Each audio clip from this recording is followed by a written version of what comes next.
हाय बच्चों।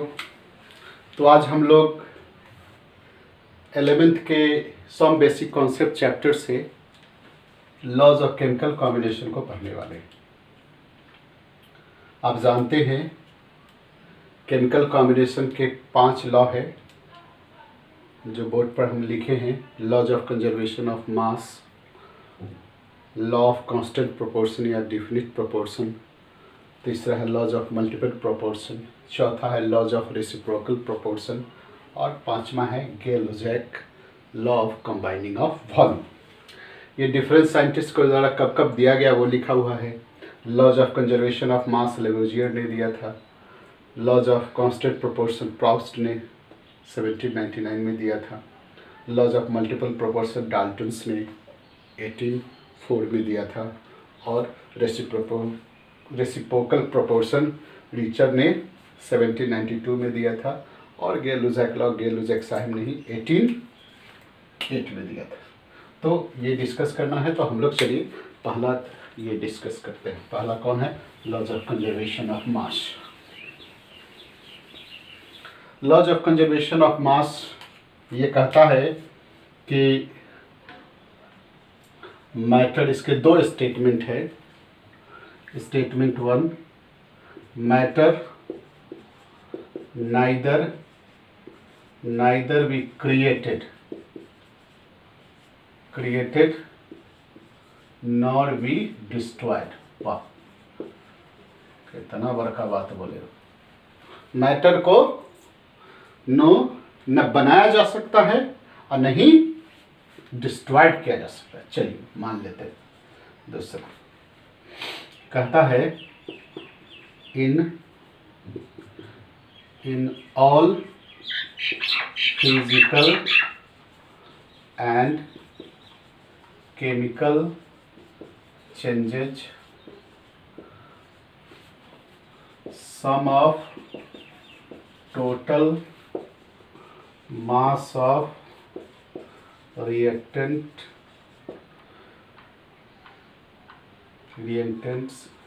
equal to products. ये आसान है। पहला कहेगा मैटर नाइदर भी कहते हैं, मैटर को ना बनाया जा सकता है ना आप उसको डिस्ट्रॉय कर सकते हैं। दूसरा क्या कहता है कि किसी भी फिजिकल और केमिकल रिएक्शन में the sum of the mass of reactant is equal to the product.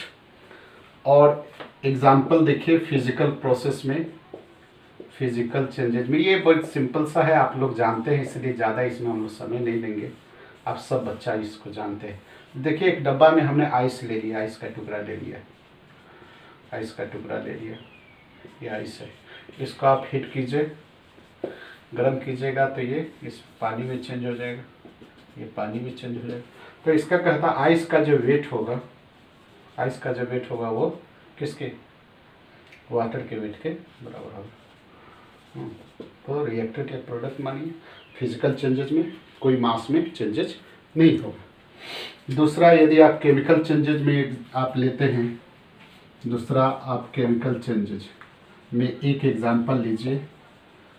Chemical change जैसे AgNO3 को आप रिएक्ट कराते हैं NaCl को, सिल्वर नाइट्रेट सॉल्यूशन को आप, बड़ा सिंपल एक्सपेरिमेंट में है जो आप 9th-10th में भी आपको केमिस्ट्री लैब में कराया गया होगा। एक NaCl नमक का घोल आप लीजिए, एक सिल्वर नाइट्रेट का घोल लीजिए। सिल्वर नाइट्रेट को पानी में डिजोल्व कराइएगा तो क्या होगा? बिल्कुल उस घुलाने के बाद, डिजोल्व होने के बाद आप ट्रांसपेरेंट होगा वो सोल्यूशन, और नमक को पानी में तो ट्रांसपेरेंट होगा। जो दोनों का आप मिलाते हैं तो क्या हो जाता है? एक प्रेसिपिटेट AgCl का बनता है, देन NaNO3। ये प्रेसिपिटेट जो बनता है, ये PPT कैसा होता है? ये जो उजला उजला एकदम लगेगा कि दही का घोल है, इस टाइप का। ठीक है, तो ये आप 170 ग्राम हो गया, ये 58 ग्राम है, ये 85 हो गया, और ये आपका कितना 170 हो गया, 35.5, ये 5581, तो ये 185.5। तो आप इसको जोड़िए तो 228.5 ये इसको भी जोड़िए तो 228.5, तो ये आपका क्या है, रिएक्टेंट है, रिएक्टेंट है, ये क्या है आपका प्रोडक्ट है। तो ये जो टर्म आप वेट के टर्म में भी रिएक्टेंट का वेट प्रोडक्ट के बराबर होगा, मोल के टर्म में भी बराबर होगा, मॉलिक्यूलर वेट के सम के टर्म में भी बराबर होगा। इनका कहना था, इनका क्या कहना था कि matter neither be created not be destroyed, किसी भी फिजिकल केमिकल चेंज में रिएक्टेंट के मास, रिएक्टेंट का मास प्रोडक्ट के मास के बराबर होता है, जिसको हम एक फिजिकल चेंजेस के द्वारा आपको समझा कि आइस को आप मिल्ट कराइए तो जो वाटर बनेगा, आइस का अमाउंट वाटर के अमाउंट के बराबर होगा। देन हम एक केमिकल चेंजेस में एक रिएक्शन देखें, सिल्वर नाइट्रेट पर नमक NaCl से रिएक्ट कराते हैं, सिल्वर क्लोराइड ये बनता है, इसका आप मोलिकुलर मास जोड़ दीजिए या गिवन मास यदि रहता तो उसको भी आप सम करते, तो रिएक्टेंट के मास यदि गिवन मास रहता तो इस दोनों का गिवन मास को जोड़ लेते और इसके गिवन मास को जोड़ते, दोनों बराबर होता। गिवन मास नहीं है तो मोलिकुलर मास को आप जोड़ के देखिए, दोनों का molecular mass must be equal to this. लेकिन साहब लिमिटेशन है, ये लिमिटेशन, लेकिन आजकल ये अप्लीकेबल नहीं है। ठीक है, क्यों अप्लीकेबल नहीं है? क्योंकि आप जानते हैं कि इसको इधर लिखते हैं लिमिटेशन। आजकल ये laws of conservation of mass जो है, कहता laws of conservation of mass and energy में चेंज हो गया, क्योंकि आप जानते हैं आइंस्टीन के EmC², यानी इन मोस्ट ऑफ तो नहीं कर सकते हैं, हाँ बोलिए, in most of the chemical changes and nuclear changes, यानी देखिए सर, ये जो law of conservation of mass है, आजकल इसको laws of conservation of mass and energy कहा जाता है, और इसका कहना है कि in chemical changes, in most of chemical changes and nuclear changes, ठीक है सर, न्यूक्लियर चेंजेज में रिएक्टेंट से प्रोडक्ट बनेगा और ये एनर्जी में चेंज होगा, यानी रिएक्टेंट जब भी आप प्रोडक्ट में बदलेगा तो एनर्जी लिबरेट होगा। तो आजकल कहना क्या है कि इसका सम और इसके सम, यानी मास और एनर्जी का सम, the total the sum of the mass and energy in any physical and chemical changes remain constant। आजकल ये बोला जाता है, क्या बोला जाता है कि the sum of ये है the sum of mass and energy in chemical changes और न्यूक्लियर चेंजेज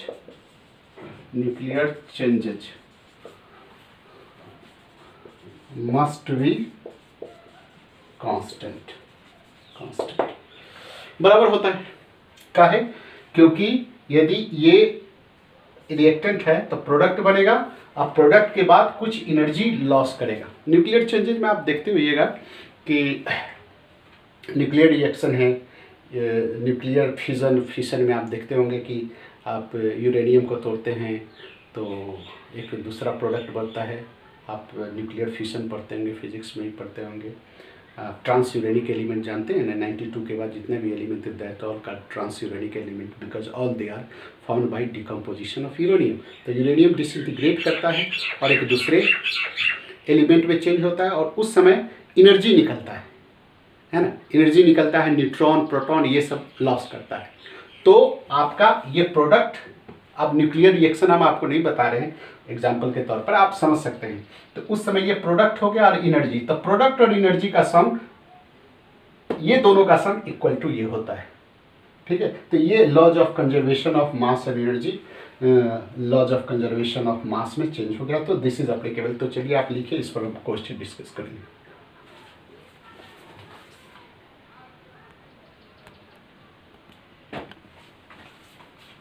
तो चलिए एक क्वेश्चन हम लिखे हैं, आप इसको देख सकते हैं। क्या है कि what mass of silver nitrate, आप AgNO3 plus NaCl AgCl plus NaNO3 लिखते हैं। तो क्या कहता है what mass of silver nitrate, यानी इसका मास पूछ रहा है। Will react with 5.85 gram of NaCl, इसका वेट दिया है 5.85 ग्राम, ये गिवन वेट के टर्म में दे रहा है। तो produce 1435 gram AgCl silver chloride and 85 ग्राम क्या चीज सोडियम नाइट्रेट या सोडियम नाइट्रेट। देखिए क्वेश्चन के कहता है what is the mass of silver nitrate will react with 5.85 gram of NaCl to produce 14.35 of silver chloride and 5.8 gram of sodium nitrate। तो यहाँ इसका मास पूछ रहा है क्वेश्चन में, सिल्वर नाइट्रेट का मास पूछ रहा है, NaCl का मास दिया है, बनता क्या है ये दोनों के रिएक्शन से, सिल्वर क्लोराइड उसका मास दिया है और सोडियम नाइट्रेट उसका मास दिया है। तो according to law of conservation of mass आप क्या करते हैं, इसका सम इज इक्वल टू इसके सम के बराबर होता है। तो आप क्या करेंगे x plus 5.85 equal to 14.35 plus 85। हाँ आप क्या कीजिएगा x इक्वल टू आप 14.35 प्लस 8.5 करके माइनस 5.85 कर दीजिए। अब इसको घटा करके जो आइएगा निकल जाएगा। कैसे ये क्यों निकाल लिए, क्यों निकाले हम, क्योंकि इसका मास इस दोनों का रिएक्टेंट के सम मास का सम प्रोडक्ट के मास के बराबर होता है, इसलिए हमने क्या किया इसको इक्वल कर दिया और इसको भी इक्वेट कर दिया। देखिए इसका, इससे हमको इसका मास निकल जाएगा कि ये, क्योंकि ये दोनों का सम इसके बराबर होना चाहिए, ये निकाल। चलिए बने।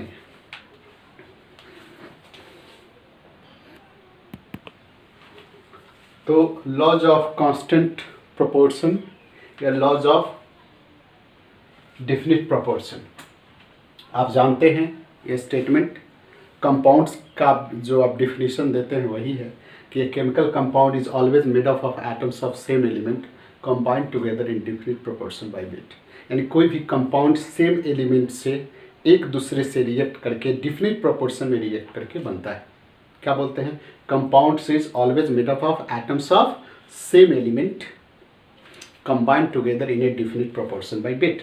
जैसे एग्जाम्पल में आप H2O है, आप कहीं से भी H2O आप देखिए, इसमें आप ऐसे H2O आप देखते हैं, क्या देखते हैं इसमें 1:16 यानी 2:16, इसको आप देखिए ये बाई वेट। ये वाटर में हाइड्रोजन और ऑक्सीजन का वेट का रेशियो क्या है 1:8 है, जानते हैं कैसे 2:16 इसको कर देते हैं। तो 1:8 हाइड्रोजन और ऑक्सीजन का क्या है, एटम का, हाइड्रोजन ऑक्सीजन के एटम का रेशियो है वाटर में। कहता है कि ये रेशियो कोई भी वाटर, कहीं का भी वाटर, कैसा भी वाटर आप लीजिए, चाहे आप टैप वाटर लीजिए, नल का पानी लीजिए, समुद्र का पानी लीजिए, नाले का पानी लीजिए, अमेरिका का पानी लीजिए, कोटा का पानी लीजिए, दिल्ली का पानी लीजिए, सब में हाइड्रोजन और ऑक्सीजन के एक मोलेकुल में प्रोपोर्शन, वेट का प्रोपोर्शन 1:8 होगा। देखिए आप सोचते होंगे कि यदि हम नाला का पानी लेते हैं तो नाला का पानी या समुद्र का पानी लेते हैं उसमें तो घुला रहता है, नहीं तो कुछ, अरे नहीं, हम एक मोलेकुल का बात कर रहे हैं भाई साहब, कुछ पानी में घुला होने की बात नहीं कर रहे हैं, उसमें तो बैक्टीरिया वायरस सब रहता है, तो वो सब आप वेट करें, वाटर के एक मोलेकुल का, इसलिए हटाइए।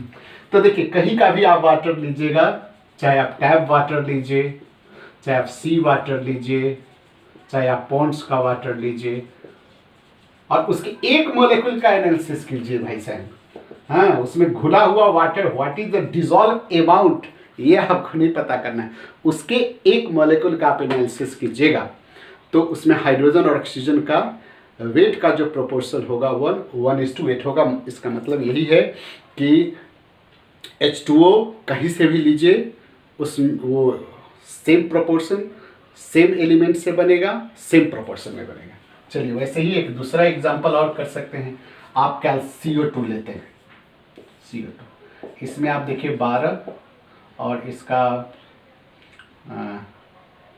32, इसको आप छोटा करते हैं तो 3:8 हो गया।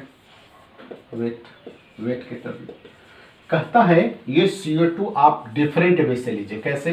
कैल्शियम कार्बोनेट को तोड़ करके लीजिए,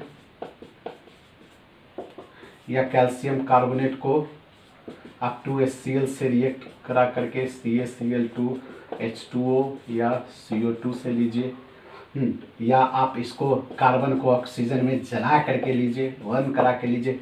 आप डिफरेंट वे किसी भी सोर्सेस से आप CO2 लीजिए और उसके एक मॉलिक्यूल को आप तोड़िए तो आप पाएंगे कि उसमें कार्बन और ऑक्सीजन का जो वेट का प्रोपोर्शन है 3:8 है। यानी एक मॉलिक्यूल CO2 कार्बन और ऑक्सीजन से बना होगा, जिसका मॉलिक्यूलर फार्मूला CO2 होगा, जिसमें कार्बन और ऑक्सीजन के मास का रेशियो 3:8 होगा। ठीक है, चाहे आप CO2 किसी भी मेथड से आप बनाइए, किसी भी सोर्स से आप उसको प्राप्त कीजिए, this proportion never will change. तो दिए हैं, चलिए इस पर एक आप कॉपी कीजिए, क्वेश्चन हम देते हैं।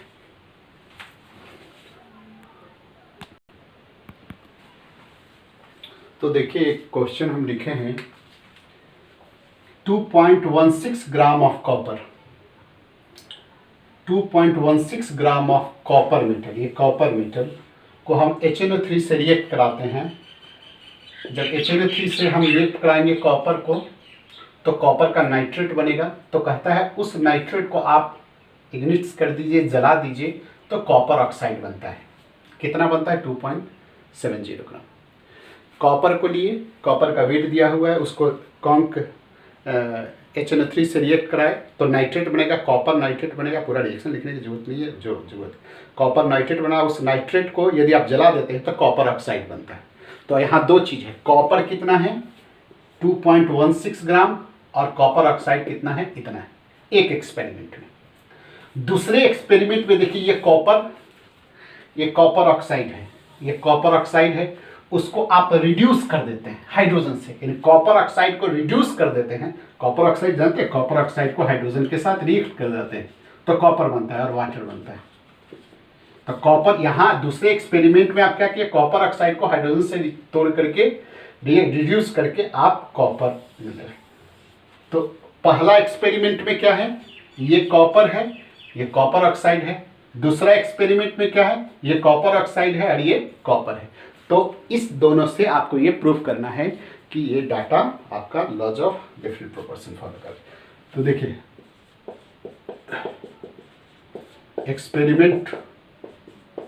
एक्सपेरिमेंट 1 में देखिए वेट ऑफ कॉपर का वेट आपका कितना है 2.16 gram. Weight of copper oxide कितना है 2 इतना ग्राम। तो इसमें आपका ये कॉपर है, ये कॉपर ऑक्साइड है। तो आप कॉपर का प्रोपोर्शन निकालिए, किसमें, कॉपर ऑक्साइड में, देन ऑक्सीजन का प्रोपोर्शन निकालिएगा। इतने ग्राम कॉपर में कितना कॉपर है और कितना ऑक्सीजन है, आप निकालिएगा ना। तो आप निकालिए, तो percentage weight of copper in copper oxide, ये कॉपर है, ये कॉपर ऑक्साइड है, इक्वल टू कितना होगा, उसका वेट 2.16, टोटल वेट 2 इतना इंटू आप इसको ये कर दीजिए, परसेंटेज आप निकाल दीजिएगा। तो ये करीब करीब आपको 80% के आसपास आएगा। देखिएगा 80% के आसपास आएगा। और यदि ऐसे ही हम लोग वेट ऑफ ऑक्सीजन यदि हम करेंगे, ऑक्सीजन तो क्या होगा 2.70 माइनस 2.16, तो ये हो गया 0.4 0.54 ग्राम। तो आप percentage weight of oxygen O in CuO निकालना चाहते हैं। तो यहाँ सीधा आप कर सकते हैं, क्या कर सकते हैं कि 100 में 80 को कर दीजिए, ये 20% हो जाएगा। और नहीं तो आपको फिर वैसे करना पड़ेगा, कैसे 0.54 बाई 2.70 इंटू ये, तो ऐसे भी निकल जाएगा। तो क्या देखें हम लोग, क्या पाए कि कॉपर का कितना है 80% किस में, कॉपर ऑक्साइड में। ऑक्सीजन का कितना है कॉपर ऑक्साइड में 20%। यानी कॉपर और ऑक्सीजन, इस दो कॉपर और ऑक्सीजन का प्रोपोर्शन कितना है 4:1। नहीं, गिवन एक्सपेरिमेंट में कॉपर और ऑक्सीजन, कॉपर कितना है 80% है और ऑक्सीजन मेरा कितना है 20% है, यानी 4:1 यानी है मेरा रेशियो कॉपर और ऑक्सीजन का कॉपर ऑक्साइड में। तो चलिए एक्सपेरिमेंट 2 में देखें। एक्सपेरिमेंट 2 में यदि आप देखते हैं तो हमारा यहाँ वेट ऑफ कॉपर कितना है 0.92 ग्राम। वेट ऑफ कॉपर ऑक्साइड ये है 1.15 ग्राम। तो वेट ऑफ ऑक्सीजन निकालना है तो निकालिए 1.15 माइनस 0.92, ऐसे करके हम लोग इसको निकालते हैं। तो ये करिएगा, ये 1.15 92 तो 0.23 ये ग्राम हो। तो हम लोग परसेंटेज वेट ऑफ कॉपर निकालिए, percentage weight of Cu in CuO। Copper मेरा कितना है 0.92 और कॉपर ऑक्साइड कितना है 1.15। आप ऐसे करके देखिए ये भी 80% आएगा। और ऑक्सीजन का परसेंटेज करना है तो percentage weight of O in CuO निकालना है तो सीधा हम 100 में 80 कर देंगे तो 20% आ जाएगा, ये 20% होगा। और नहीं तो आप यदि ज़्यादा इच्छा है मल्टीप्लाई डिवाइड करने का तो आप कर सकते हैं। ये आपका 0.23 बाई 1.15 इंटू 100 कीजिएगा तो ये 20% के। तो क्या देखें इसमें भी कॉपर और ऑक्सीजन का प्रोपोर्शन क्या हो गया 4:1। तो क्या देखें हम लोग कॉपर ऑक्साइड इसमें से भी बनाए हैं। कॉपर ऑक्साइड एक एक्सपेरिमेंट से बनाए, दूसरे एक्सपेरिमेंट से कॉपर ऑक्साइड बनाए या कॉपर बनाए, जो कहिए। इसमें हम लोग क्या किए हैं, कॉपर ऑक्साइड को कॉपर में तोड़ दिए हैं और इसमें हम कॉपर को कॉपर ऑक्साइड में बदल दिए हैं। तो यहाँ कॉपर ऑक्साइड में कॉपर और ऑक्सीजन का प्रोपोर्शन पहले एक्सपेरिमेंट में कितना था, कॉपर ऑक्सीजन का प्रोपोर्शन 4:1 था। तो दूसरे एक्सपेरिमेंट में भी कॉपर ऑक्साइड में कॉपर और ऑक्सीजन का प्रोपोर्शन 4:1 था। तो हम लोग ये देखें कि डिफरेंट मेथड से हम लोग कॉपर ऑक्साइड बनाए, डिफरेंट एक्सपेरिमेंट से बनाने के बावजूद कॉपर और ऑक्सीजन का प्रोपोर्शन जो होता है, रेशियो जो होता है वेट के टर्म में, वो कांस्टेंट रहता है, वो नहीं बदलता है, वही है। चलिए कॉपी कीजिए। तो एक क्वेश्चन हम लिखे हैं, लॉज ऑफ मल्टीपल प्रोपोर्शन से ही है। एक सिल्वर क्लोराइड हम बनाते हैं एक्सपेरिमेंट 1 में। 0.5 ग्राम सिल्वर वायर को, Ag वायर को आप HNO3 से रिएक्ट कराते हैं और जो बनता है उसको एक्सेस HCl में डिसॉल्व कराते हैं तो हमको AgCl बनता है। तो यहाँ हम लोग Ag कितना लिए, सिल्वर कितना है 0.15 ग्राम और AgCl जो बना वो कितना है 0.66 ग्राम। बस दो देखिए, सिल्वर से हम लोग सिल्वर क्लोराइड बनाए, सिल्वर कितना लिए 0.5 ग्राम और सिल्वर क्लोराइड कितना बना 0.66 ग्राम। और उसका केमिकल रिएक्शन है CONK-HNO3, सिल्वर को CONK-HNO3 से रिएक्ट कराए, जो प्रोडक्ट बना उसको HCl से रिएक्ट है। तो वो आपको नहीं देखना होता है। इसमें बना क्या क्या, सिल्वर इतना ग्राम लिए तो बना क्या चीज़, सिल्वर क्लोराइड इतना ग्राम। एक्सपेरिमेंट, दूसरा एक्सपेरिमेंट में देखिए 1 ग्राम सिल्वर दिए, जो पहले एक्सपेरिमेंट 0.5 ग्राम था उसके बदले 1 ग्राम ऑफ सिल्वर दिए। तो बनाने का टेक्निक अलग है, उसमें आप CONK-HNO3 और एक्सेस HCl से रिएक्ट करके AgCl बनाते थे। इसमें हमने क्या किया, सिल्वर को Cl2 के साथ रिएक्ट करा के AgCl बना। तो यहाँ भी दो चीज है, क्या है, सिल्वर है और सिल्वर क्लोराइड है।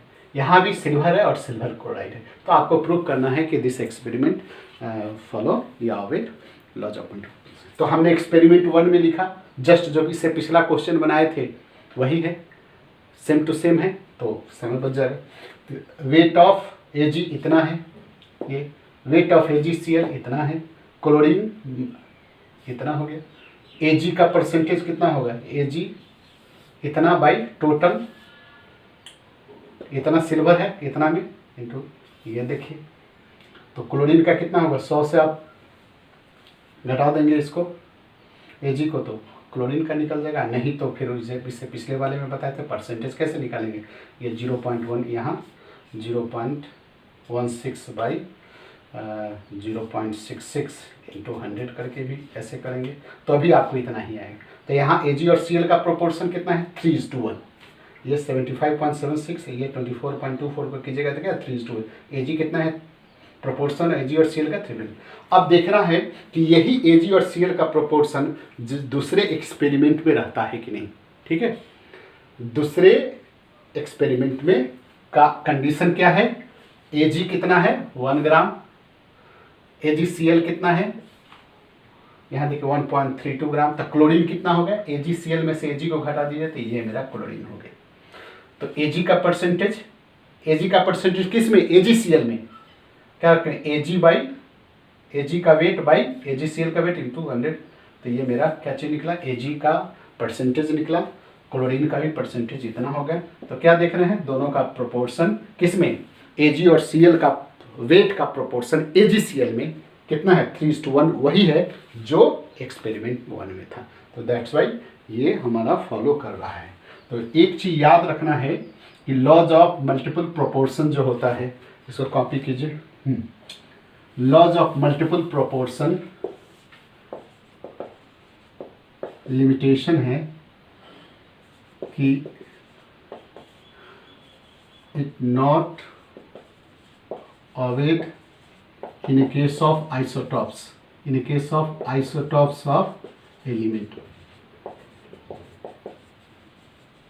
जैसे आप CO2 लेते हैं दो से, यहाँ 12 और यहाँ 14 है, तो यहाँ क्या रेशियो होगा इसका, कार्बन ऑक्सीजन का, ये हो गया 3:8 हो जाएगा।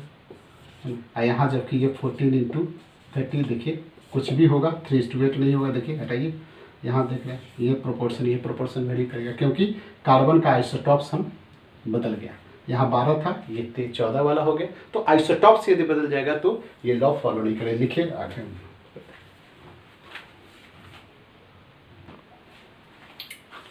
नेक्स्ट हम लोग पढ़ेंगे लॉ ऑफ मल्टीपल प्रोपोर्शन। तो प्रीवियस क्वेश्चन जो हम लोग लॉज ऑफ डेफिनिट प्रोपोर्शन का देखे थे, वो कहाँ, केवल आइसोटॉप्स के केस में एप्लीकेबल नहीं होता है। ये लॉज ऑफ मल्टीपल प्रोपोर्शन क्या कहता है, when 2 element combined to form different element, यदि 2 एलिमेंट एक दूसरे से कंबाइन करके डिफरेंट एलिमेंट बनता है तो एक एलिमेंट जो फिक्स मास से किसी दूसरे एलिमेंट जिसका मास फिक्स है उससे कंबाइन करके डिफरेंट कंपाउंड बनाता है, तो जो वो एलिमेंट जिसका मास वेरिएबल होता है वो फिक्स मास से एक सिंपल रेशियो में उसका रिलेशन होता है। जैसे देखिए कहता है when 2 element combine to form 2 और more compounds then the mass of one element which combined with fix mass of element bear a simple ratio. जैसे हम लोग यहाँ एग्जाम्पल में दिए हैं, नाइट्रोजन और ऑक्सीजन से कंबाइन होकर डिफरेंट कंपाउंड्स बन रहा है। देखिए डिफरेंट कंपाउंड्स हम लोग बनाए, NO2 बनाए हैं, NO बनाए, N2O3 ये सब बनाए। यहाँ नाइट्रोजन का हम लोग वेट दे दिए हैं, मोलिकुलर, यहाँ हम लोग एटॉमिक वेट यहाँ निकाल दिए। नाइट्रोजन का ये सब इसमें जो होता है 14 होता है, 14 28 14 14 28 ऐसे लिखते हैं। ऑक्सीजन का इसमें वेट कितना है 16 16 48 32 80। अब हम लोग इस दो नाइट्रोजन और ऑक्सीजन में हम क्या करना है, ऑक्सीजन तो क्या लिखें, ऑक्सीजन का हम यहाँ एक डिफरेंट मास यानी वेरिएबल मास लेंगे, जिसको कंबाइन कराएंगे किससे, फिक्स मास वाले एलिमेंट n से। तो फिक्स मास वाले एलिमेंट n से यहाँ देखिए हम लोग क्या किए, नाइट्रोजन और ऑक्सीजन को कंबाइन करा के डिफरेंट कंपाउंड बना रहे हैं, जिसमें हमारा फिक्स मास वाला एलिमेंट कौन है, नाइट्रोजन है। वेरिएबल मास वाला क्या है, जिसका मास चेंज हो जाएगा, वो कौन है, ऑक्सीजन है। तो हम लोग ये सबका एटॉमिक वेट लिख लिए। अब हमारा फिक्स मास किसका लेना है, n का। आप O का भी लिख के बना सकते हैं, लेकिन हम एग्जाम्पल में n का लिए हैं। n का कितना लिए हैं, 14 14, सब में हम फिक्स मास 14 कर दिए। जब यहाँ देखिए 14 कर देंगे इसका मास, यानी इसमें 14 ले लिए, तो 14 ले लिए तो क्या हो जाएगा, ये यहाँ है कितना 28, तो इसको आधा कर देंगे। 14 लिए तो ये क्या हो गया, ये 28 है तो 16 है, इसलिए 1 में, इसलिए 14 में क्या करेंगे तो क्या हो जाएगा, ये 8 हो जाएगा। यूनिटी मेथड करना, यहाँ है 28, लेकिन हमको करना है ये 28 ग्राम में 16 ग्राम में, इसलिए 1 ग्राम में 16/28, इसलिए 14 ग्राम में करेंगे 16/28 इंटू 14। ठीक है, तो आप करके देखिए ना कितना आ जाएगा, 18 आएगा। अब जरा देखिए, अब 14 ग्राम में कितना है, यानी फिक्स मास लेना है। 14 ग्राम में कितना है, 16 है। 28 में कितना होगा, हमको लेना है 14 कांस्टेंट मान, तो ये क्या हो जाएगा, आधा हो जाएगा। देखिए 14 लेना है, अब यहाँ 14 लेना है, 14 है तो देखिए 32। यहाँ हमको 14 लेना है, 28 है, तो क्या कर देंगे, आधा कर दिया इसका ऑक्सीजन का मास। यानी हमने इसमें मास नाइट्रोजन का अलग अलग है, लेकिन लेना कितना है 14। तो इस 14 करने के कारण हमारा इसका मास इसी के प्रोपोर्शन में है, ये कर दिए। यहाँ 28 है, लेना है 14, तो 16 के बदले वो 8 हो जाएगा। देखिए 14 हमको लेना है 14, तो देखिए 16 हो गया। ये 28 है, लेना है 14, तो इसको हाफ कर देंगे, ये देखिए 14 है, तो ये देखिए ये मेरा ऑक्सीजन का प्रोपोर्शन है। तो ये प्रोपोर्शन देखिए तो क्या हो गया, यदि हम 1 लेते हैं तो ये 2 हो गया, 3 हो गया, 4 हो गया। ये देखिए ऑक्सीजन का प्रोपोर्शन मेरा कितना हो गया, 1:2:3:4:5, है ना। तो ऑक्सीजन का प्रोपोर्शन क्या है, सिंपल रेशियो है। ऑक्सीजन का एक सिंपल रेशियो है, किसके रिस्पेक्ट में, नाइट्रोजन के रिस्पेक्ट में, जो कि फिक्स मास वाला है। तो यही ये लॉ कहता है कि जब when two element combine to form different element, when two element combine to form different compounds, then the mass of one element which combined with fixed mass, the mass of one element, मेरा one element यहाँ कौन है, oxygen है, which combined with fixed mass, fixed mass वाला यहाँ हम कौन लिए हैं, नाइट्रोजन वाला, bear a simple whole number ratio। ये simple whole number ratio oxygen का क्या है, नाइट्रोजन के रिस्पेक्ट में 1:2:3:4। ये फिर वैसे ही यदि हम दूसरा एग्जांपल देखिए, ऑक्सीजन और कार्बन को हम लोग रिएक्ट कराएंगे। फिक्स मास हम लोग कार्बन का लिए, कार्बन और ऑक्सीजन से रिएक्ट कराएंगे तो 2 कंपाउंड बना, CO और CO2 बना।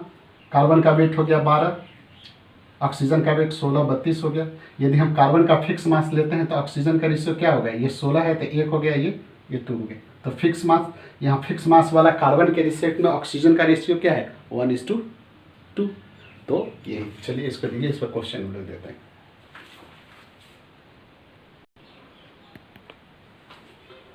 देखिए क्वेश्चन हम लिखे हैं जो लॉज ऑफ मल्टीपल प्रोपोर्शन पर है। हाइड्रोजन और ऑक्सीजन कंबाइन करके 2 कंपाउंड बनाता है, जिसमें हाइड्रोजन का कंटेंट, हाइड्रोजन का परसेंटेज यही है एक कंपाउंड में, और दूसरे में है इतना। तो बताना है कि ये जो एक्सपेरिमेंट है, ये कंपाउंड्स जो 2 बनता है वो लॉज ऑफ मल्टीपल प्रोपोर्शन को अवे करता है। तो देखिए हाइड्रोजन का 2 अलग अलग कंपाउंड्स है, ये कंपाउंड्स 1 बनाते हैं, कंपाउंड्स, ये फर्स्ट कंपाउंड्स है जिसमें हमारा परसेंटेज वेट ऑफ हाइड्रोजन 5.93% है।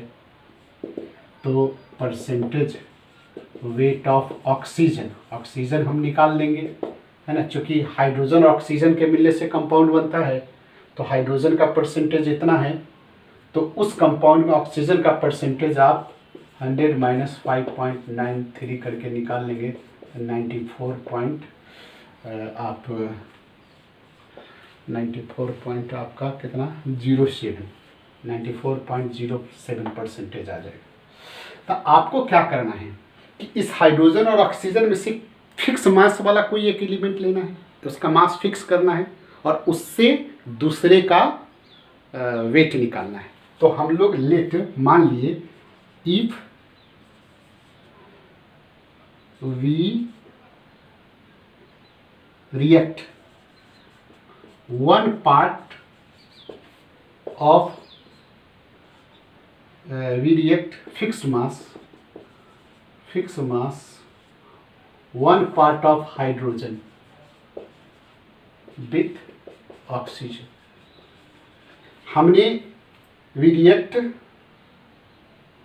या we taken लिखे we taken fixed mass one part of hydrogen को रिएक्ट कराएंगे ऑक्सीजन से। तो देखिए यहाँ क्या करेंगे हम लोग 5.93 ग्राम बोलिए या परसेंटेज, अब ग्राम हम कर देते हैं इसमें, चूँकि करें इतने ग्राम ऑफ एच या इतने पार्ट्स, ग्राम नहीं बोले, 100 पार्ट में हमने इतना पार्ट्स कर देते हैं और इतना पार्ट्स कर 100 में इतना parts of H react with 94.07 parts या ग्राम ऑफ ओ, इसलिए एक पार्ट से 94.07 by 5.93।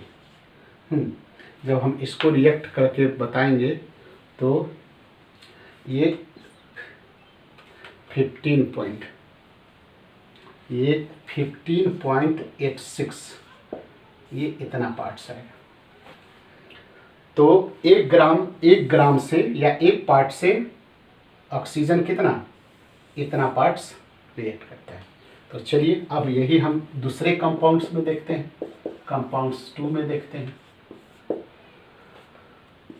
Percentage weight of hydrogen कितना है, इसमें है 11.2%। तो परसेंटेज वेट ऑफ ऑक्सीजन कितना हो जाएगा 100 माइनस 11.2, ये हो जाएगा 88.8%।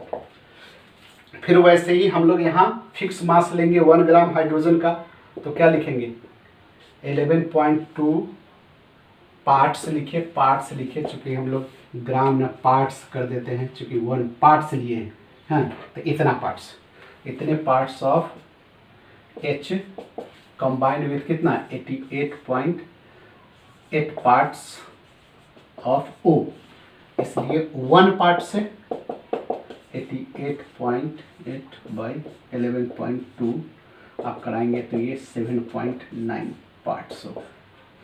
तो क्या देख रहे हैं, इस कंपाउंड में 1 ग्राम हाइड्रोजन से O कितना कंबाइन करता है 15.86 पार्ट या ग्राम, और इसमें इस कंपाउंड में हाइड्रोजन के 1 ग्राम से ऑक्सीजन कितना कंबाइन करता है 7.9। दो अलग अलग एक्सपेरिमेंट है। इस एक्सपेरिमेंट से हमारा हाइड्रोजन 1 पार्ट या 1 ग्राम ऑक्सीजन के कितने पार्ट्स या कितने ग्राम से कंबाइन कर रहा है 15.86 से, जबकि दूसरे कंपाउंड में हमारे हाइड्रोजन के फिक्स पार्ट या फिक्स ग्राम कितना है 1 से ऑक्सीजन का कितना पार्ट्स या ग्राम कंबाइन कर रहा है 7.9। तो फिक्स मास वाला हमारा एलिमेंट कौन है यहाँ हाइड्रोजन, जिसका मास या पार्ट्स कितना लिए 1, और ऑक्सीजन का मास वैरी करता है, तो उसका रेशियो क्या हो गया दो अलग अलग कंपाउंड में ऑक्सीजन का रेशियो, ये देखिए क्या हो गया ऑक्सीजन का रेशियो दोनों में, यदि ये 2 है तो ये 1, तो देखिए ये 2.1। चलिए और क्वेश्चन देते हैं। एक दूसरा क्वेश्चन हम इसी लॉज ऑफ मल्टीपल प्रोपोर्शन से लिखे हैं, इसको सोल्व भी जस्ट वैसे कि कार्बन और ऑक्सीजन कंबाइन करता है, carbon oxygen are known to be form two compounds जिसमें कार्बन कंटेंट दिया हुआ है। एक में कार्बन कंटेंट इतना है, दूसरे में इतना है। एक में कार्बन इतना है तो ऑक्सीजन निकाल लेंगे, फिर दूसरे में कार्बन उतना है तो ऑक्सीजन निकाल लेंगे। वही किए हैं यहाँ। परसेंटेज ऑफ कार्बन इतना है तो परसेंटेज ऑफ ऑक्सीजन निकाल लिए। फिक्स मास यहाँ आप दोनों में से कोई एक लेकर करके बना सकते हैं, लेकिन हमने कार्बन का लिया है कितना, 1 पार्ट्स 100 में है, तो इसलिए आप ग्राम में न करके पार्ट्स में बताएं। 1 पार्ट्स तो क्या कर रहे हैं, फिर 42.9 पार्ट ऑफ कार्बन, यानी इतना पार्ट्स या ग्राम जो बड़ी कंबाइंड विथ इतने पार्ट्स ऑफ ऑक्सीजन, ये ऑक्सीजन, तो 1 पार्ट्स यानी 1 पार्ट यानी 1 ग्राम से हम निकाल लेंगे तो ये इतना पार्ट्स ऑक्सीजन का हुआ। वैसे ही दूसरे में यदि हम किए, ये कार्बन का हो गया, ये ऑक्सीजन का हो गया, फिक्स मास हम कार्बन का लिए, तो हम क्या लिखे, इतने ग्राम कार्बन से इतने ग्राम ऑक्सीजन कंबाइन करता है, इसलिए 1 पार्ट से या 1 ग्राम से कार्बन से ये हमारा ऑक्सीजन का पार्ट्स निकला। ठीक है, तो दोनों में हमारा फिक्स पार्ट्स या फिक्स मास कौन है, कार्बन का है, वो कितना है 1 ग्राम। तो इसमें ऑक्सीजन का पार्ट्स कितना निकला या ग्राम कितना निकला 1.33, इसमें ऑक्सीजन का ग्राम कितना निकला 2.66। तो हम क्या देख रहे हैं, फिक्स मास वाला कार्बन के तुलना में रिस्पेक्ट में ऑक्सीजन का प्रोपोर्शन इस दो अलग अलग कंपाउंड में क्या है। ये यदि इसको आप 1 मानते हैं, 1.33 को 1 मानते हैं, तो 2.66 क्या हो गया 2 हो जाएगा, यानी रेशियो क्या हो गया ऑक्सीजन का 1:2, यानी ये हमारा सिंपल रेशियो हो गया। चलिए कॉपी कीजिए, नेक्स्ट हम लोग बढ़ते हैं।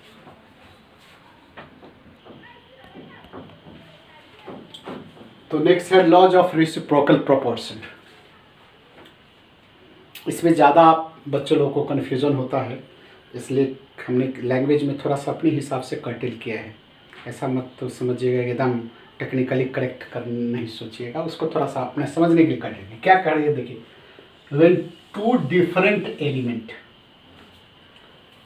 different element separately combined with fixed mass of the third element।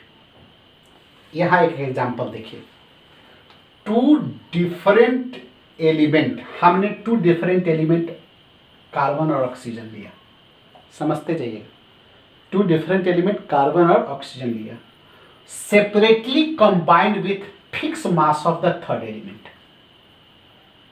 हमारा फिक्स मास वाला थर्ड एलिमेंट कार्बन है, 2 एलिमेंट कौन, कार्बन और ऑक्सीजन है, जो सेपरेटली कंबाइंड किया फिक्स मास वाले थर्ड एलिमेंट, यानी हमारे एग्जांपल में हाइड्रोजन से। तो उसने जो कंपाउंड बनाया, अपने कंपाउंड्स, ये दोनों के सेपरेटली कंबाइंड से कंपाउंड बनाया, तो इस दोनों एलिमेंट का इस 2 कंपाउंड में जो रेशियो होगा, मास का जो रेशियो होगा, वह रेशियो जब ये दोनों एलिमेंट खुद को कंबाइन करके कंपाउंड बनाएगा, तो उसमें इस 2 एलिमेंट का मास का रेशियो इसके तुलना में या तो सिंपल वही होगा या मल्टीपल प्रोपोर्शन में होगा। ठीक है, क्या बोले, लैंग्वेज तो आप जानते ही हैं। when 2 elements separately combine with fixed mass of third element, then the ratio of mass in their compound, इस 2 एलिमेंट का मास का रेशियो, चूंकि थर्ड वाला का फिक्स है तो इसका अलग अलग होगा, तो उसका मास का रेशियो वही होगा या मल्टीपल प्रोपोर्शन में होगा जब ये दोनों कंबाइन करके कोई कंपाउंड बनेगा। जैसे यहां देखिए, कार्बन और ऑक्सीजन 2 अलग अलग एलिमेंट है, जो थर्ड एलिमेंट हाइड्रोजन, जिसका हम फिक्स मास 1 ग्राम लिए हैं, ये फिक्स मास लिए हैं, इससे अलग अलग कंबाइन किया है। जैसे कार्बन हाइड्रोजन से कंबाइन किया तो CH4 बनाया, ऑक्सीजन हाइड्रोजन से कंबाइन किया तो वाटर बनाया। हमारा कार्बन और ऑक्सीजन जो था वो 2 एलिमेंट था, जो कि कंबाइन कर रहा था फिक्स मास वाला थर्ड एलिमेंट हाइड्रोजन से। तो यहाँ देखिए, निकाल देंगे तो ऐसे, यहाँ देखिए ये 1 किसका है, हाइड्रोजन का फिक्स मास है, यहाँ देखिए 1 किसका है, हाइड्रोजन का फिक्स मास है। तो हाइड्रोजन का इसमें दोनों फिक्स मास है, तो बच कौन गया, कार्बन को यहाँ से ले आए हम, यहाँ से ऑक्सीजन को ले आए तो यहाँ कार्बन का रेशियो कितना है, प्रोपोर्शन कितना है 3, ऑक्सीजन का प्रोपोर्शन क्या है 3:8 है। अब जरा देखिए ये प्रोपोर्शन है ना, अब कार्बन ऑक्सीजन का प्रोपोर्शन हम देखें किस में, जब ये खुद कंबाइन करता है, खुद कंबाइन किया किस में CO2 में, तो हम प्रोपोर्शन देखते हैं तो क्या आ रहा है 3:8। यानी ये कार्बन ऑक्सीजन का प्रोपोर्शन इस कंपाउंड में इसके तुलना में या तो वही होगा या मल्टीपल प्रोपोर्शन होगा। मल्टीपल प्रोपोर्शन मतलब या तो 3:8 है तो यह क्या होगा, उसको डबल कर दीजिए 6 × 16 हो जाएगा, या ऐसे ही होगा, या तो सिंपल होगा या मल्टीपल प्रोपोर्शन होगा। ठीक है, एक जैसे हम एक एग्जांपल बनाए हैं, मान लीजिए कि हम एग और चिकन, ये हम सोचे हैं एग और चिकन लीजिए, आप ब्रेड लीजिए, ब्रेड फिक्स मास का लीजिए, हम ब्रेड लिए हैं 2 ग्राम ब्रेड लिए हैं, चिकन और एग वेरिएबल अमाउंट का लिए हैं, तो दोनों को अलग अलग हम लोग मिला करके अलग अलग डिश बनाते हैं। क्या बनाए, जब हमारा एग और ब्रेड से मिला तो ब्रेड एग बना, जिसमें ब्रेड फिक्स मास वाला कितना है 2 और एग हमारा कितना है 4 सोचे। फिर हम चिकन को जब ब्रेड से रीड कराए तो ब्रेड चिकन बना, जहां ब्रेड हमारा फिक्स कितना है 2 और चिकन कितना है 6। तो इस दोनों हमारे डिश में ब्रेड कॉमन था और उसका मास फिक्स है, लेकिन एग और चिकन का मास हमारा वेरिएबल है, उसका रेशियो कितना आया 4:6, यानी इसको सिंपल करें 2:3 हो गया। अब हम इस नीचे से खुद एग और चिकन के मिलने से एग और चिकन वाला जो हमारा एक डिश बना, उसमें हम एग का और चिकन का यदि प्रोपोर्शन निकालेंगे तो अपने आप इसके तुलना में या तो 2:3 होगा, सिंपल रेशियो में होगा, अन्यथा मल्टीपल प्रोपोर्शन में होगा तो 4:6 होगा। This is your laws of ratio. Copy कीजिए, आगे क्वेश्चन लेते हैं।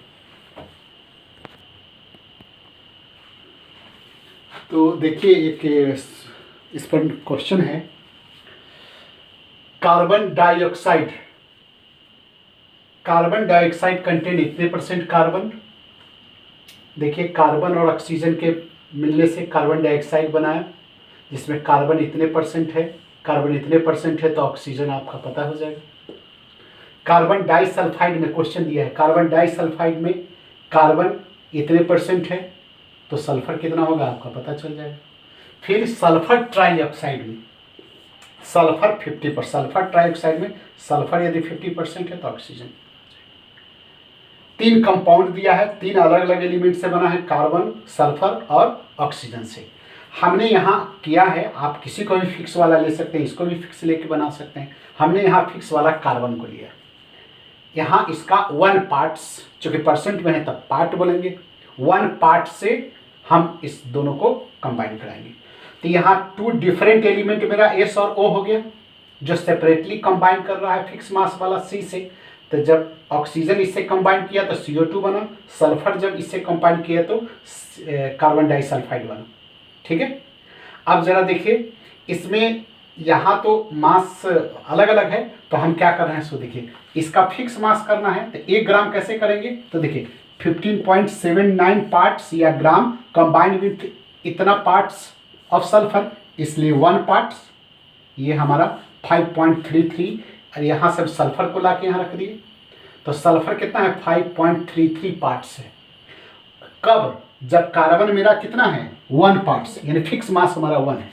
वैसे ही फिर यहाँ इसमें हमारा फिर कार्बन को फिक्स करना है, 1 पार्ट करना है, तो क्या लिखिए 27.27 पार्ट्स में, ये ऑक्सीजन इतना है, ये 1 पार्ट्स में, तो ये देखिए 2.67, ये मेरा कितना होगा ऑक्सीजन का हो गया। तो फिक्स थर्ड एलिमेंट जो मेरा है जिसका फिक्स मास वाला कौन है, कार्बन है, जिसका फिक्स मास हम 1 पार्ट लिए हैं, तो फिर इसमें से सल्फर ले आए, इसमें से ऑक्सीजन ले आए, तो सल्फर और ऑक्सीजन का रेशियो कितना है 5.33 तो 2 पॉइंट इतना, यानी 2:1 हो गया। अब हम सल्फर और ऑक्सीजन का रेशियो देखेंगे कब, जब सल्फर ऑक्सीजन खुद कंबाइन करके कंपाउंड बनाता है। तो जब ये खुद कंबाइन करके कंपाउंड बनाया सल्फर डाइऑक्साइड, तो इसमें हम रेशियो देखते हैं क्या है, सल्फर ऑक्सीजन का 1:1 है। तो इसके तुलना में ये रेशियो क्या है, मल्टीपल प्रोपोर्शन है। हम कहे थे कि इसके तुलना में ये रेशियो या इसके तुलना में ये रेशियो या तो इक्वल होगा, यानी या तो बराबर होगा या मल्टीपल प्रोपोर्शन में होगा।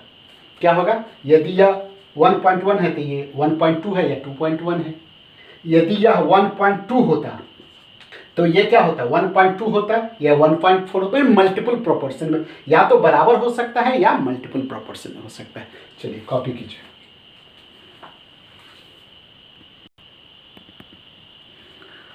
ये गे-लुसाक लॉ है, कहता है when the gases combine to each other to form gaseous product, यदि two different gases element combine करके गैसियस प्रोडक्ट बनाता है तो उसके रिएक्टेंट और प्रोडक्ट के बीच में एक सिंपल होल नंबर का रेशियो होता है।